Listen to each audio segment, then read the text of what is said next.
Welcome to another edition of In the Spotlight, brought to you by Crimson Cloak Publishing, the earth-friendly publisher with books for both adults and children in a wide variety of genres, available in paperback and hardcover, as ebooks, and with some audiobooks as well.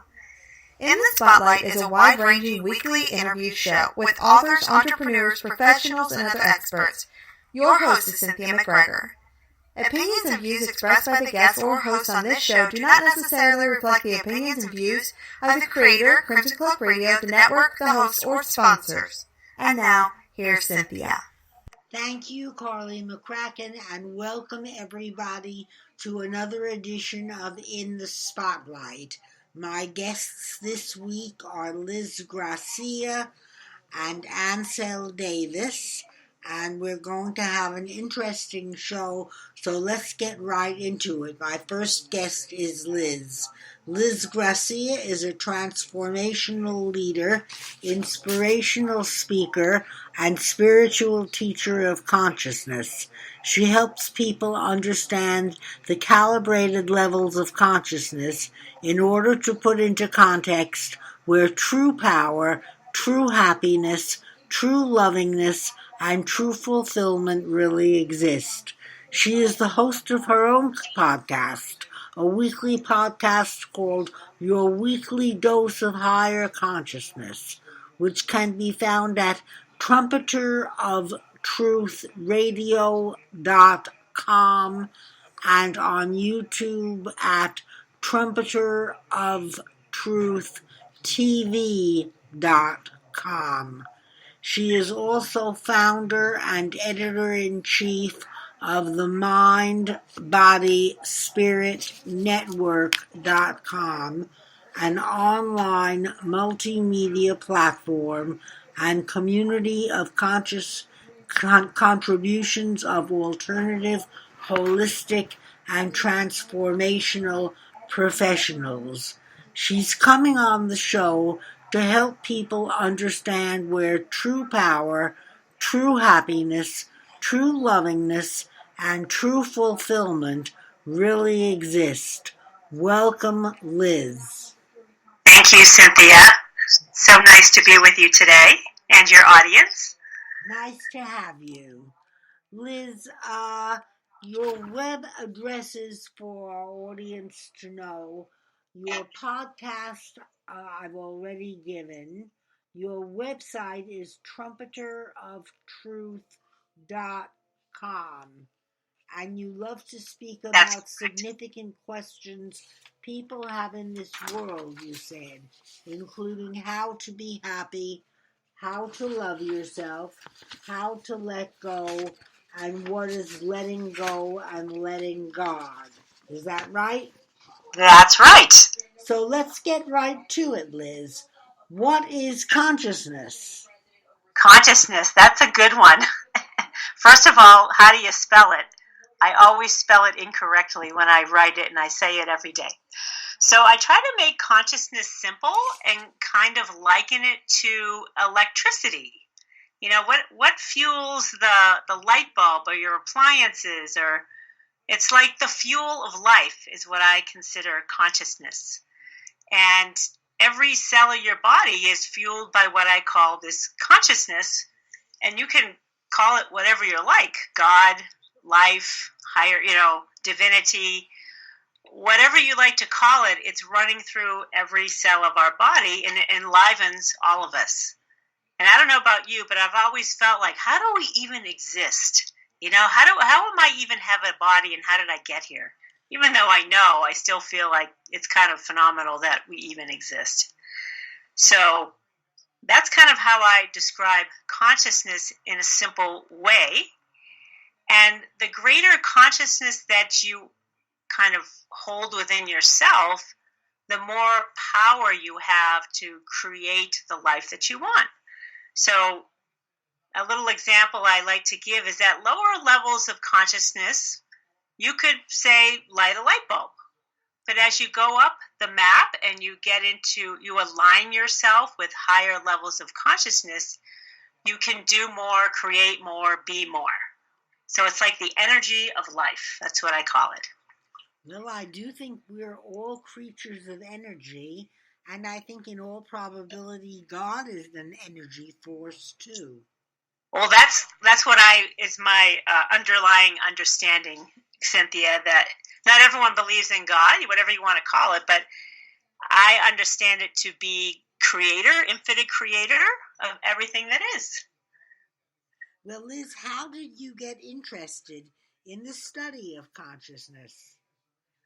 Well, I had something back in 2003. I had what I could only describe as a quantum spiritual awakening. And it was so quantum in nature because when I awakened into the presence, I was in the presence of divinity. And you can feel, God is not an individual, but more of a presence. And I wouldn't even call it God. I just call it the presence of grace, beauty. It's beyond description, really, the presence that it is.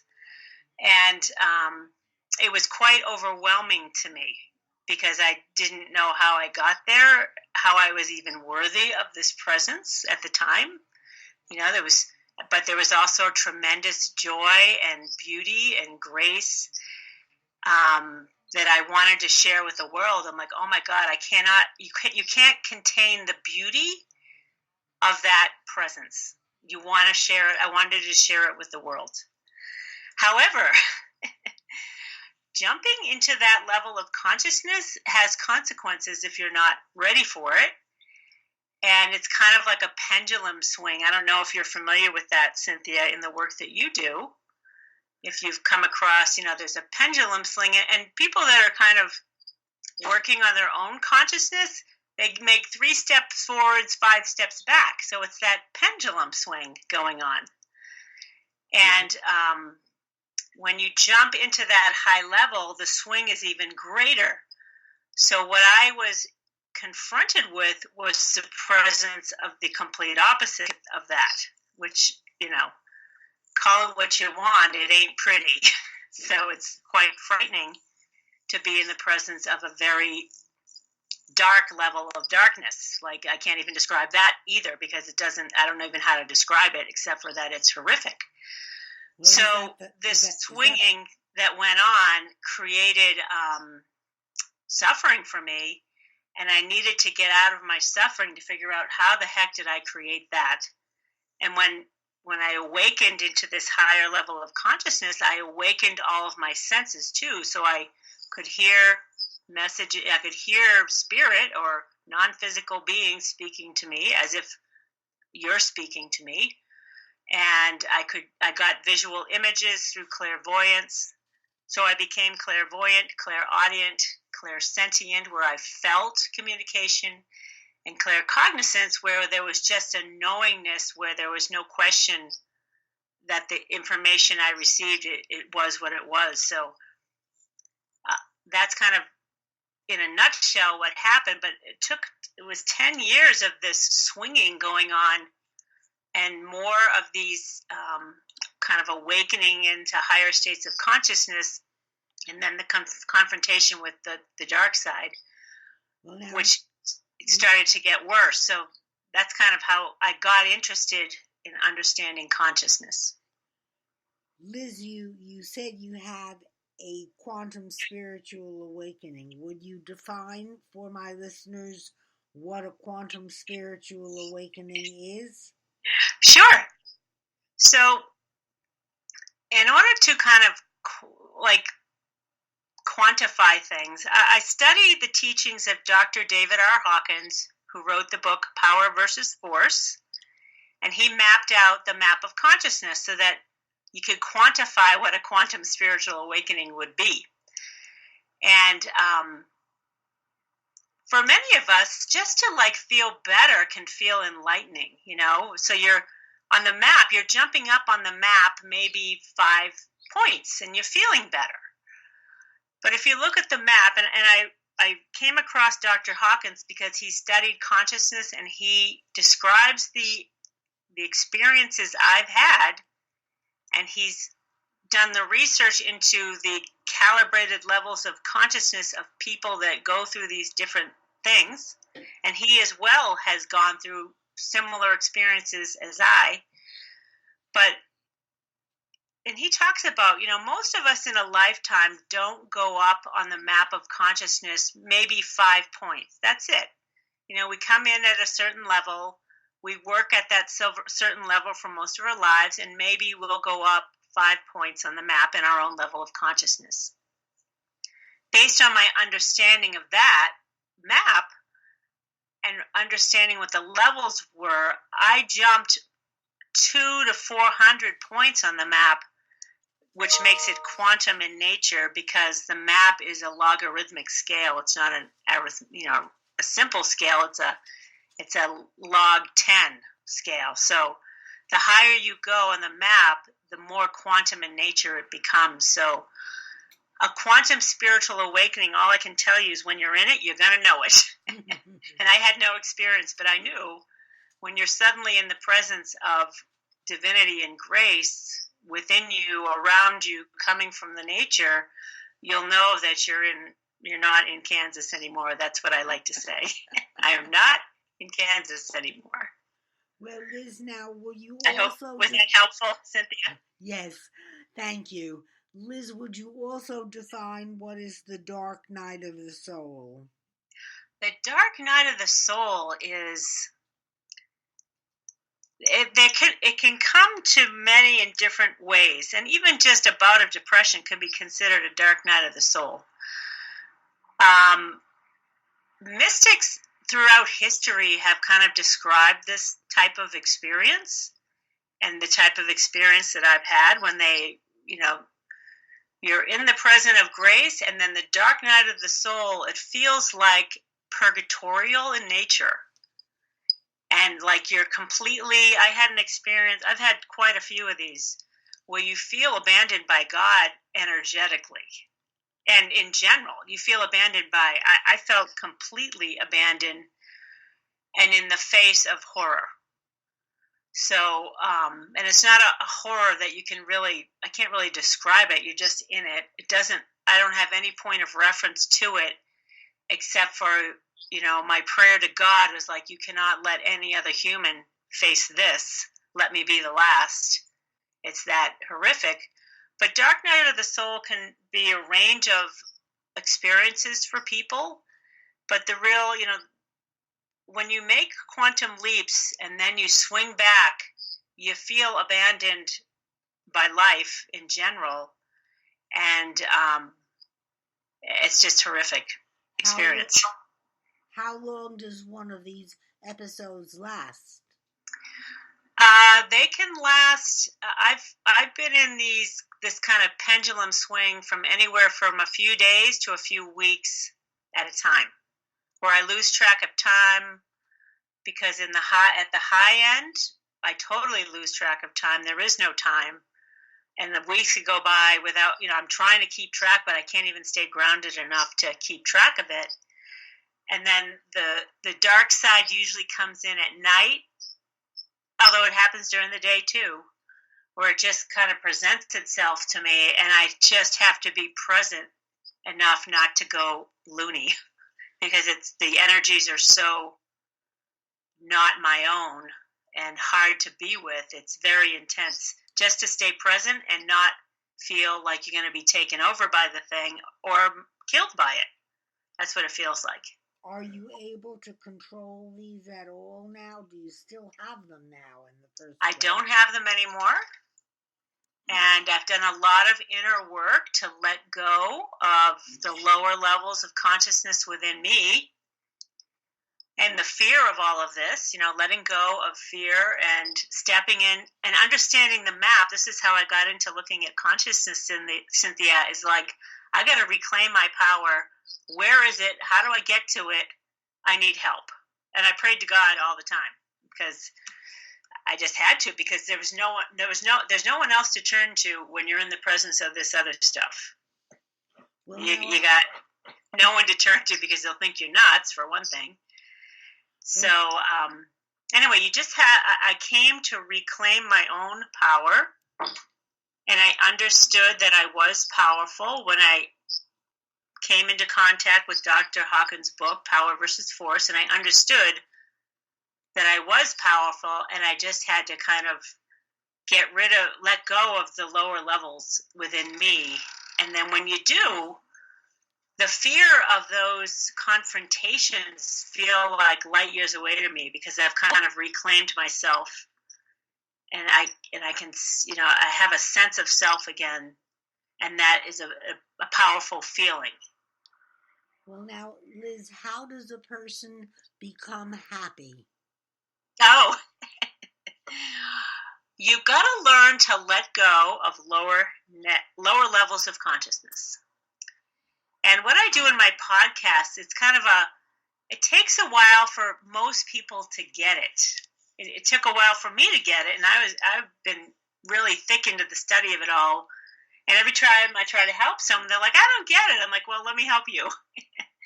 So in order to become happy, you have to remove the blocks to happiness. And all of the blocks to happiness are within each one of us, not outside of us. Because we like to, point outside ourselves and say, hey, that person doesn't make me happy, and that situation doesn't make me happy, and this doesn't make me happy.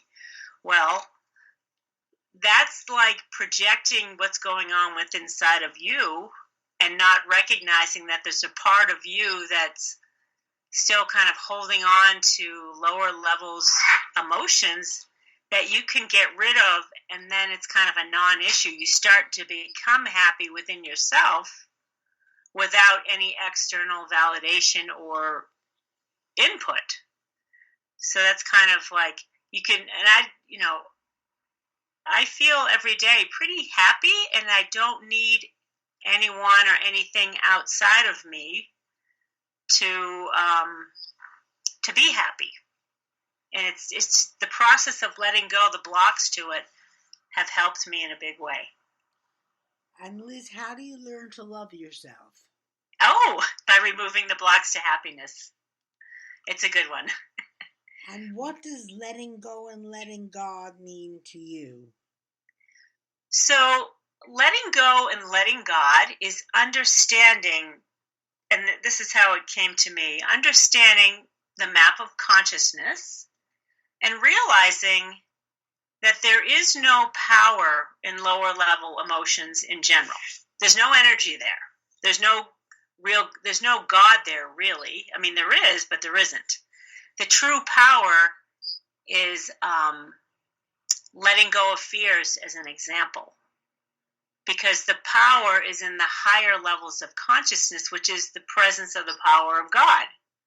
And when you understand that you can't continue to be angry and resentful and prideful and righteous and shameful, when you let go of those energies, or you ask for help with it, ask God's help with whatever you're feeling, you're recognizing that that's where the power is. The power is in the higher levels of consciousness. The power is in God, as an example.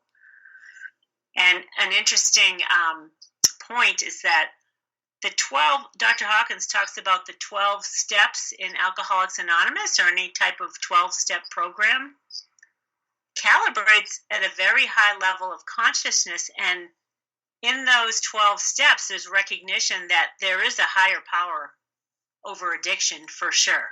And you need a higher power to get out of it. So you've got to you've got to ask for it, and it's within you, or you got to do something, because you're not going to get out of that downward spiral without the God component, the letting go and letting God help you. God is ever present to help you with higher levels of consciousness. So Yeah. Did I answer that, Cynthia? Okay. Yes, but how do you let go? Can you be more specific for my listeners in terms of how they can let go? Yes. And I just finished my kind of what I call my pillar podcast on how to let go, Cynthia, which I think it's going to get posted this week or next. I forget. But anyway, there's something called the mechanism of letting go.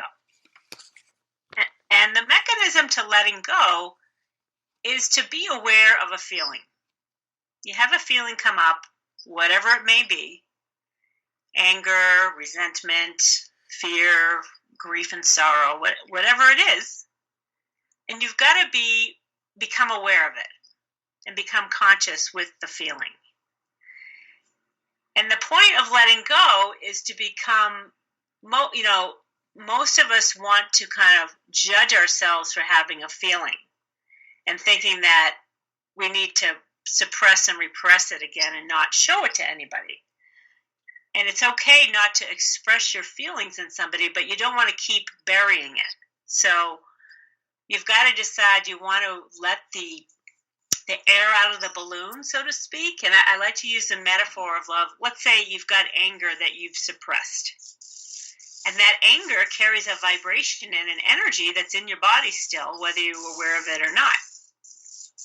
And I'm sure throughout your life, Cynthia, you've felt a breaking point where, like, if I don't, I'm going to burst if I don't get this emotion out of me, whatever it may be. Yeah. And right, so if you don't want to burst that balloon, because it's likely not going to help you, it's just going to make things worse because you're not really addressing it fully. You're just kind of expressing it. So in order to let the air out of the balloon without it exploding, you've got to start practicing coming into awareness when you have a feeling and letting the feeling just come up, be with it, and the feeling will eventually subside, which is a sign that some of that air has come out of the balloon.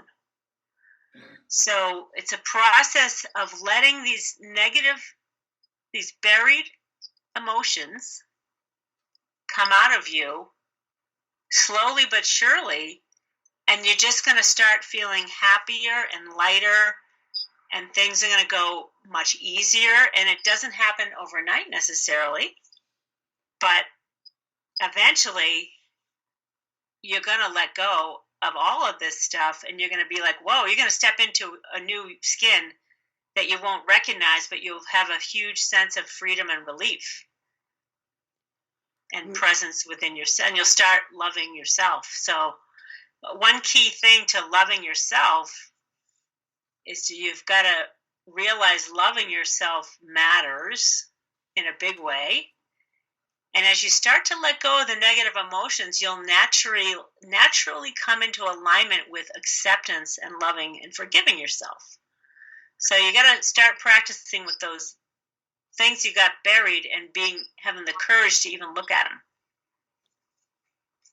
Liz, we're talking, folks, in case you tuned in late, we're talking with Liz Gracia, a transformational leader, inspirational speaker, and spiritual teacher of consciousness. Liz, we have about 4 minutes left. Do you have a story to share with my listeners? Either a heartwarming story or a funny story that you can share in about 4 minutes? Oh, well, I think I told you the main story that got me into this whole consciousness thing. Yes. But really, noticing how light and fun life can be, and accepting kind of the presence of God within you, whatever you want to call it. I know the presence of higher consciousness within you. And it just starts to become funny. Like, I just crack myself up because I've let go of so much lower level stuff that it's just kind of fun to enjoy life in general. It's fun to find things humorous, and higher consciousness, higher levels of consciousness. This is fun to know. This is a good one to share. Now I know what I'm going to share, Cynthia. On the map of consciousness, there's a level of play, which is like 375 on the map of consciousness, which is a very high level of consciousness, to be playful. And other things that calibrate around the level of play is well-being, healthy, wealthy, and wise. To be healthy, wealthy, and wise are all around 360 to 400 in that level, which is a very high level of consciousness. And just to put it into context, only 50% of the United States calibrates above 200. So to be up in the 400s is pretty high. But there's a level of consciousness which is the concept of Santa Claus, which calibrates at around 395. And I'm like, that's my goal, is to be at the level of Santa Claus, where I'm happy, healthy, wealthy, and wise, super generous, and passing out gifts all the time. So that's my goal for life, Cynthia, is to live at the level of consciousness as Santa Claus. Again, my guest is Liz Gracia, and Liz has a podcast called Your Weekly Dose of Higher Consciousness, pardon me, at trumpeteroftruthradio.com, on the YouTube channel at trumpeteroftruth.tv.com, and her website is trumpeteroftruth.com. Right, Liz? Yes, my dear. Thank you so much for having me and sharing all of that. Thank you very much. And have a blessed day, and be well. Thank you so much. You too, Cynthia. Thank you. Folks, remember that the show is brought to you by Crimson Cloak Publishing, with a wide variety of fiction and nonfiction for adults and children, everything except erotic romances. And this week featuring Patchman by Rick Step Balling. And here's what Patchman is about. On the war-torn streets of Hagradis, an old Sumean man selling magical patches meets a young one-armed orphaned girl. When she is killed by an Imperial missile, the Patchman uses one of his healing patches to bring her back to life. The girl, Misha, is the subject of a prophecy in the Tel Amir, and Imperial assassins are assigned to find her and the Patchman. The two are joined by the Patchman's wife and Ka, a hybrid half-man, half-raptor, as they flee into an underground labyrinth in order to find the source, a place of magic and power. In the labyrinth, they encounter creatures genetically designed to kill, as well as allies who try to help them escape. Along the way, they discover portals into other worlds where mysterious greeters assign deadly quests which the group must pass in order for them to find the clues that may help them end the war. There is an Amazon link, which is rather long. I think it'll be easier for you to go to the Crimson Cloak Publishing website, crimsoncloakpublishing.com, and look for the book there. Again, it's called Patchman by Rick Step Balling. That's STEPP-B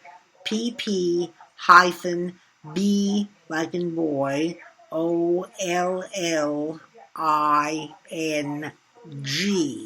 Rick Step Balling, Patchman. And you can find a wide variety of books, fiction and nonfiction, children's and adults, on the Crimson Cloak website. Okay, I'm going to get ready to bring on my next guest now. My next guest is Ansel Davis, and we'll learn more about him in a minute.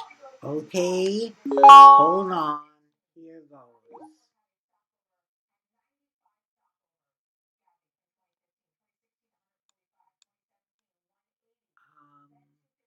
I'm not finding. Here we go.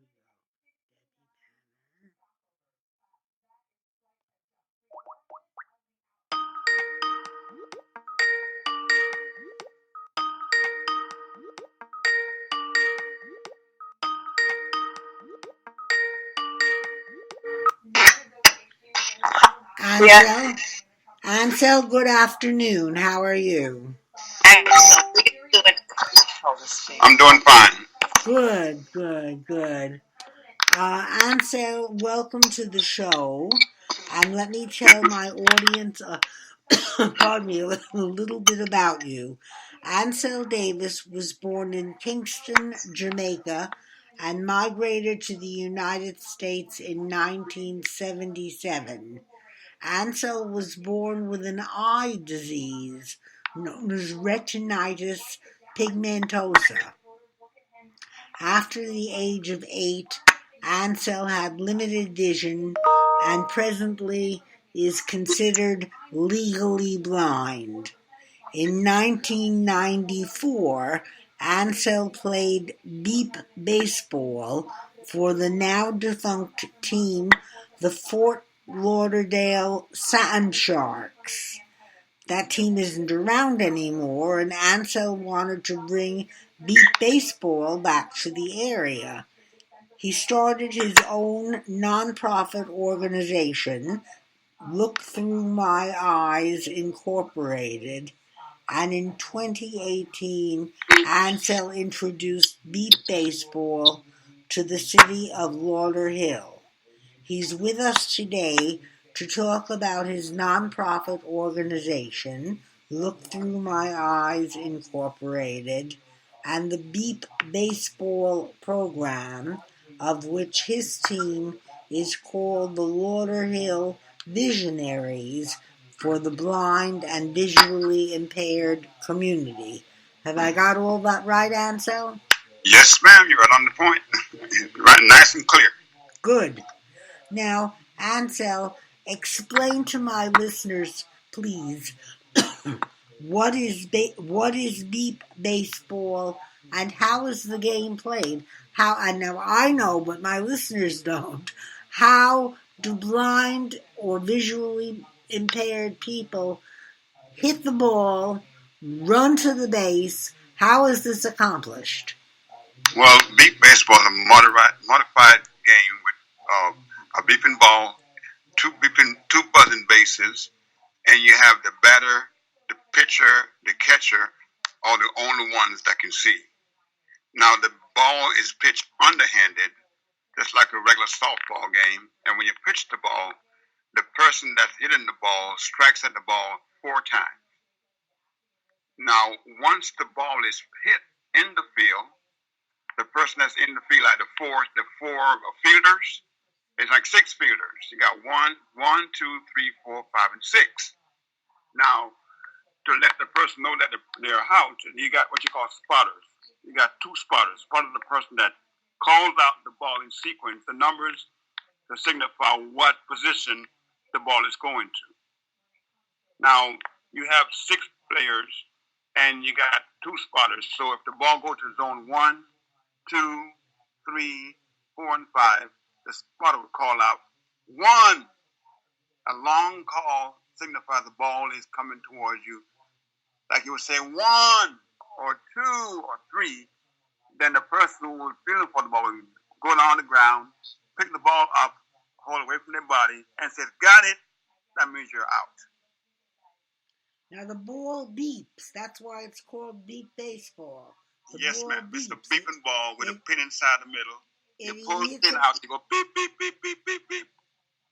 And that's how the batter knows that the ball is coming at him or her. And I say him or her because you accept women as well as men in the game, right?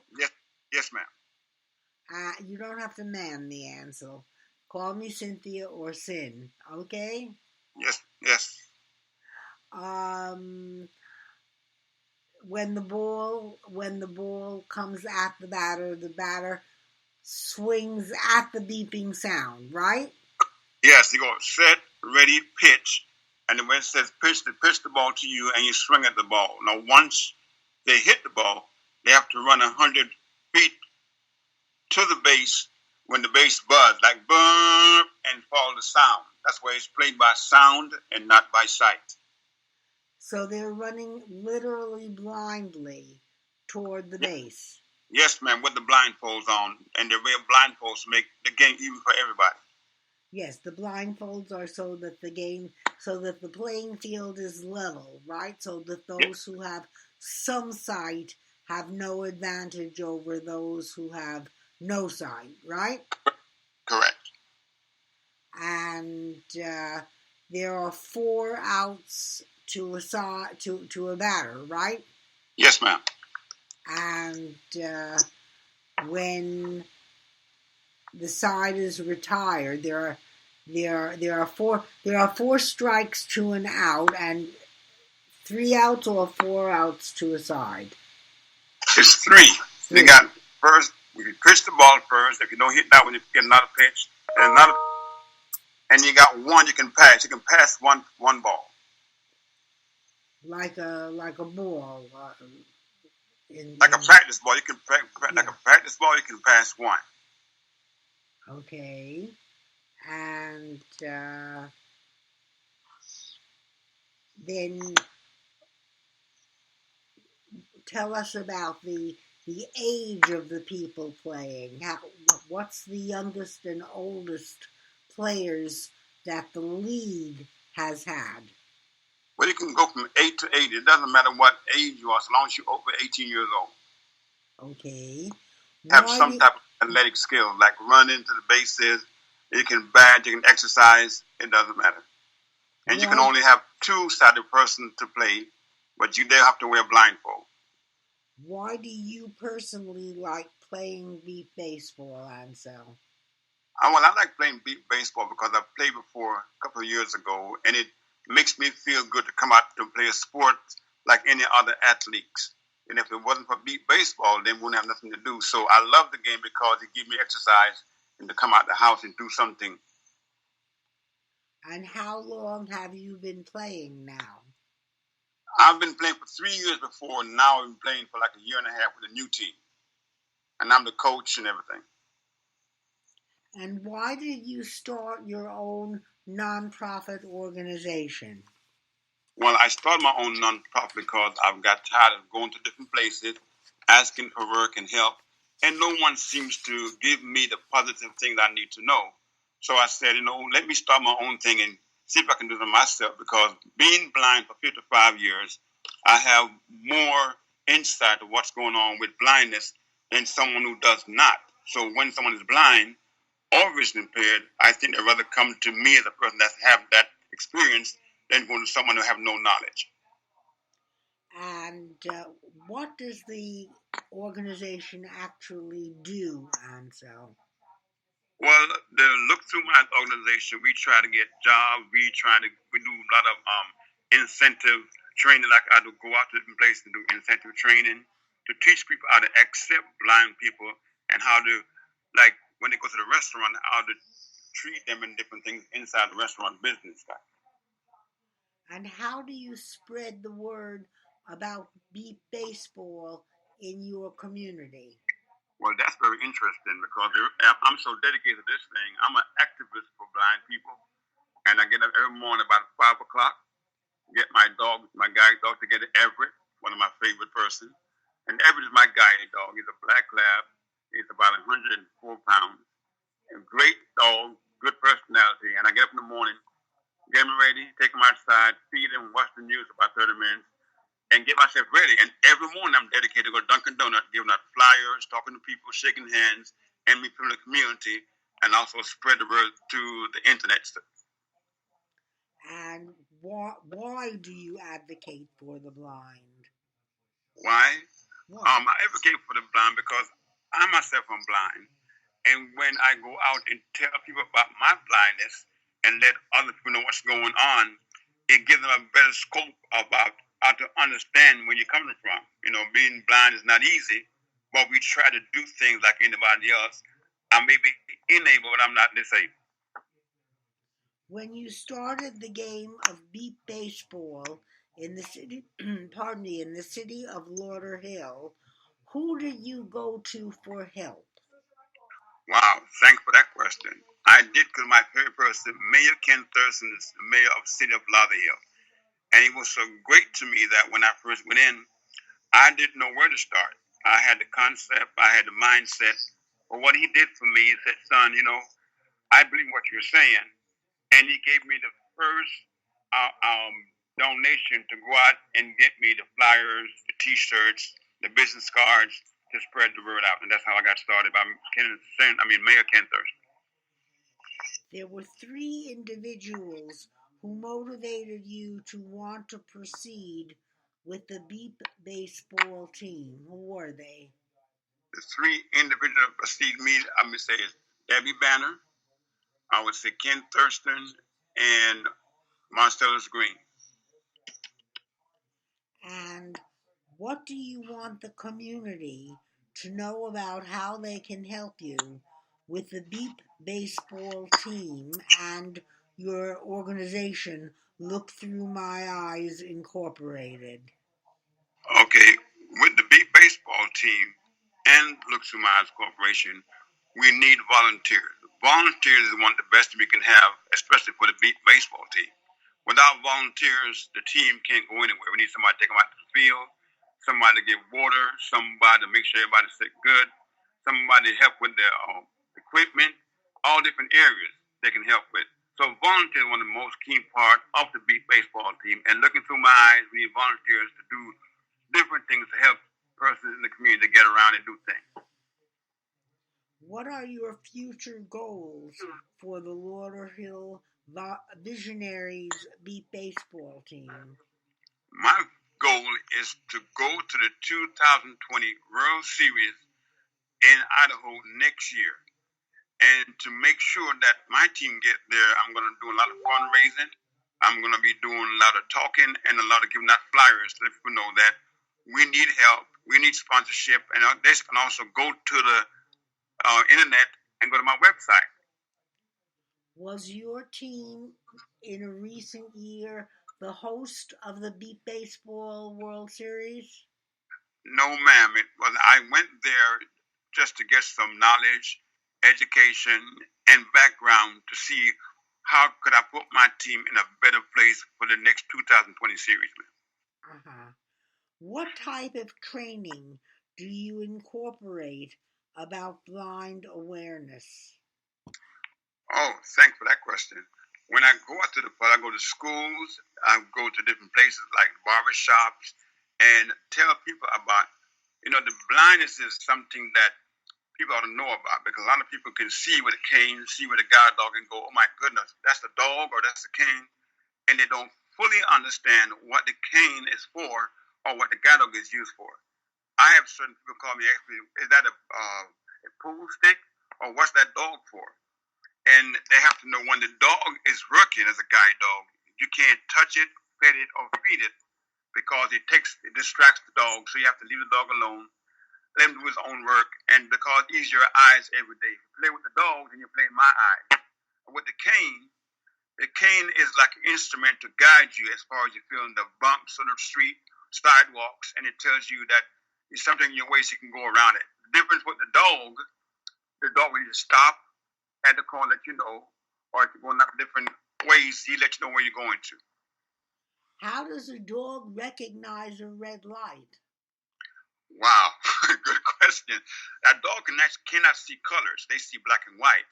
So it's up to me as a person that's blind to listen for the traffic, either left, right, forward, or straight, to tell a dog when to go by me, listen for the sound of the car that's coming towards me. And I give him the directions forward, and he will go across the street if there is no car. Now, if there's a car coming, or a vehicle, it'll automatically pull me back on the sidewalk if I step in front of the car, if it's not coming too fast, or he won't move at all. So the dog doesn't know a red light from a green light? No, it's up to the person that's walking with the dog as a blind person for the traffic to listen with their ears.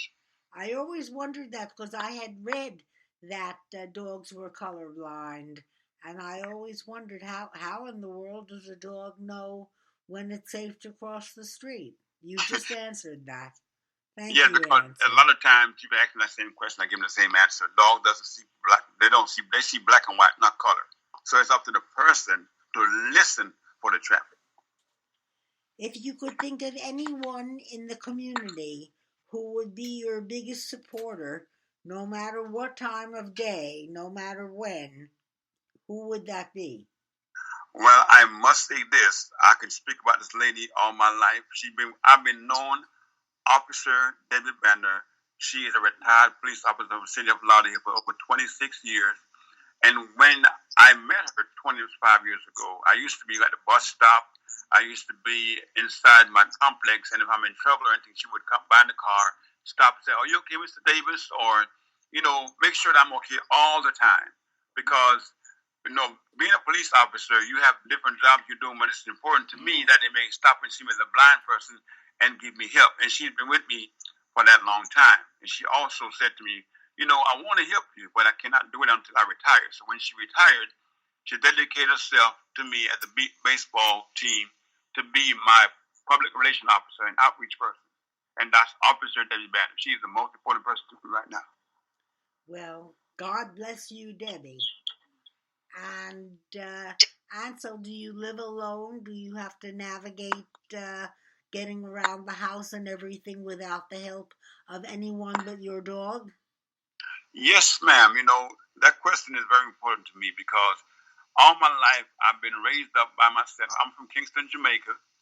My mom is a hard-working woman, and she raised myself and three other boys in Jamaica before she came to the United States in 1977, and that wasn't easy for a single mom. But when she met my stepfather, they got married and moved to the United States, and she raised me by myself. I've never been to blind school, nothing like that, and she teach me how to get along. So I live by myself. I cook, I clean, I wash. I don't iron because I burn myself. But everything else, I never get myself, and I do pretty well. How do you cook when you're blind? That's another good question. You cook by listening. You're listening to when you're cooking, you can smell the different kind of ingredients you're using. Like you smell the curry, you smell the pepper, you smell the paprika. All about smelling, and remember where you place your things inside of your cabinet. And also make sure that when you turn the burner on, that they have things on the stove that tells you what number the stove is at.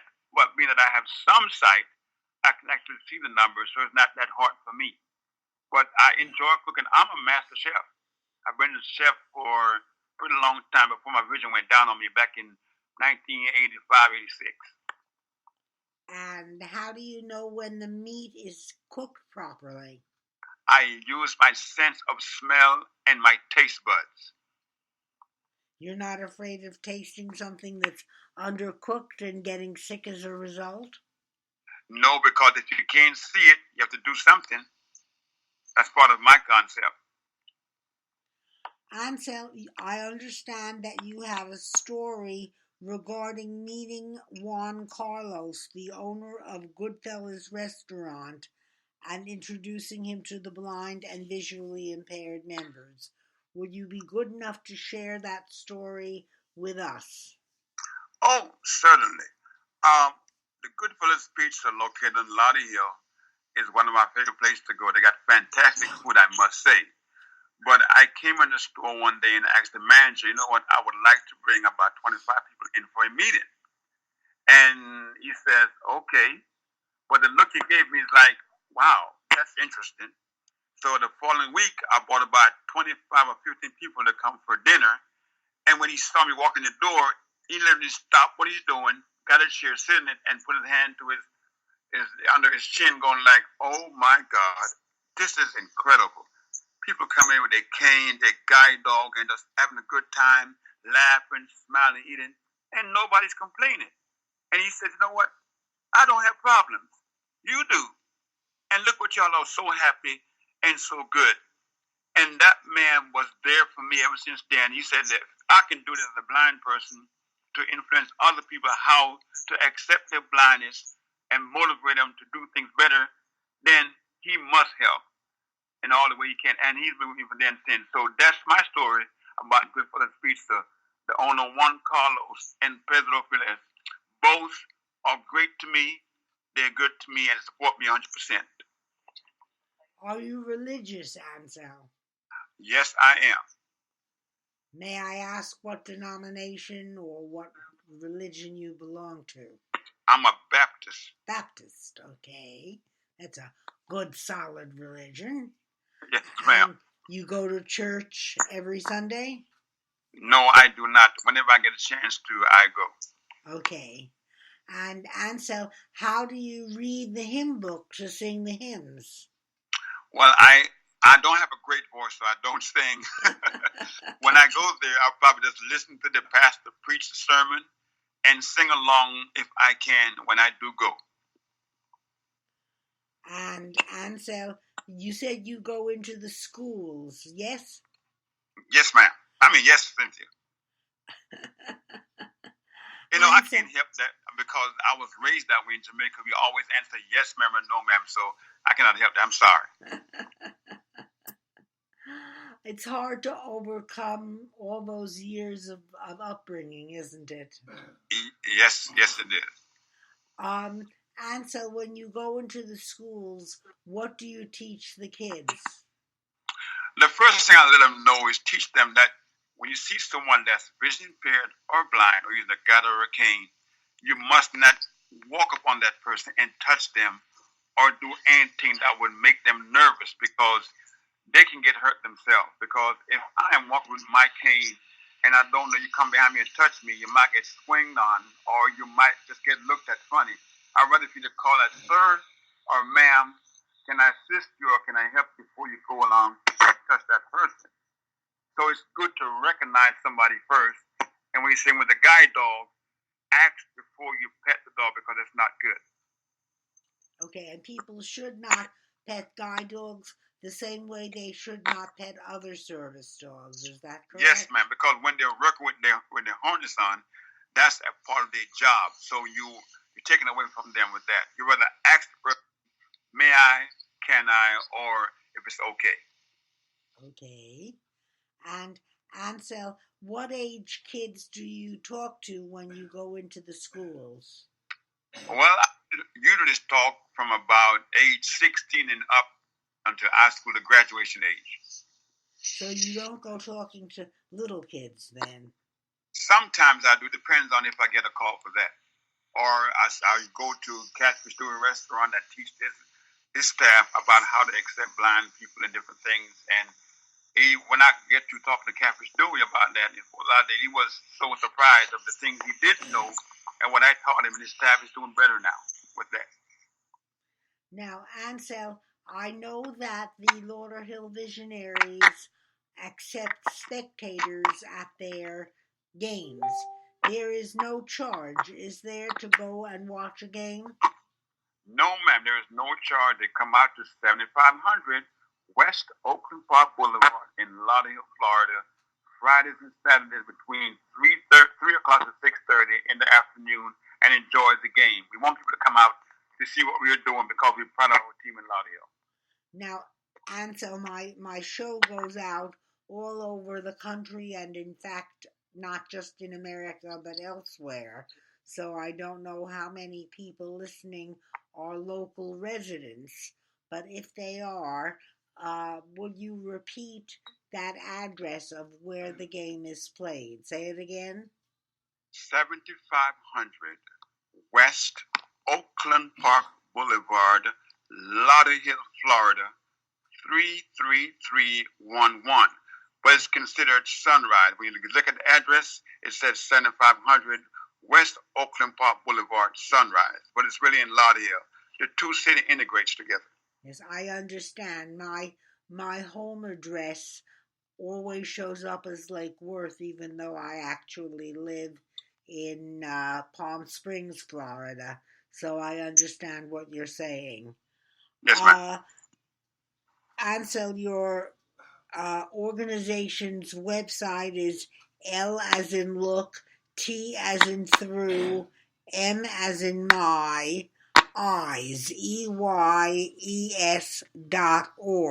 right? Yes, Cynthia. LTMeyes.org. Yep. And you and Debbie, your public relations officer, can be reached through the website? We can reach through the website, email, and phone number. And Ansel, is that the address for your Beat baseball team as well, or is there a separate website for the baseball team? Everything is on that same website. The Beat Baseball, looking through my eyes. So the phone number, the email address. So me and Debbie's still on that website. Okay. Again, that's LTMEYES.org. Well, Ansel, we have about 3 minutes left. What would you like to share with my listeners in the 3 minutes remaining? I would like to share that Beat Baseball is very important to all visually impaired blind individuals. Give them something to do. And please go out to my website, www.ltmeyes.org, and you can make a donation. You can contact me. You can email me, or you can give me a phone call. I accept phone calls anytime. Okay. Phone number is 754-246-7614. Again, my phone number is 754-246-7614. Or you can contact Debbie Banner at 954-533-954-55. Calm down and start again. 1294. Okay. Want to repeat that one more time? 954-553-1294. Debbie Banner. Okay. And Debbie is a former police officer who is now your public relations officer and is your longtime friend. Is that correct? Yes, Cynthia. Okay. Ansel, thank you very much for being on the show. It's been a pleasure to have you. And Debbie, thank you for setting it up. I know you're there with Ansel. Thank you for setting it up, Debbie, and God bless you both. You're welcome, dear. Thank you, too. Thank you very much, Ms. Cynthia. You did a wonderful job. Thank you did a wonderful job yourself. Thank you.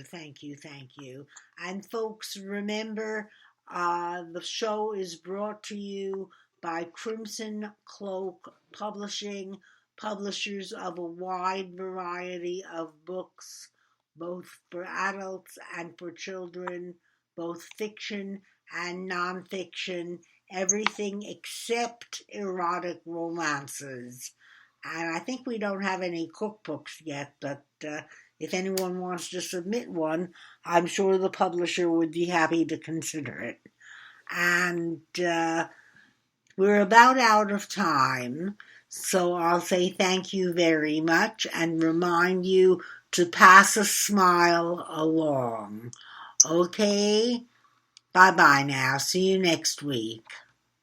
You have been listening to In the Spotlight with your host, Cynthia McGregor, brought to you by Crimson Cloak Publishing. For a wide variety of books for both adults and children in print, ebook, and audio formats, join us every Tuesday at the same time as In the Spotlight brings you interesting guests to entertain and enlighten you.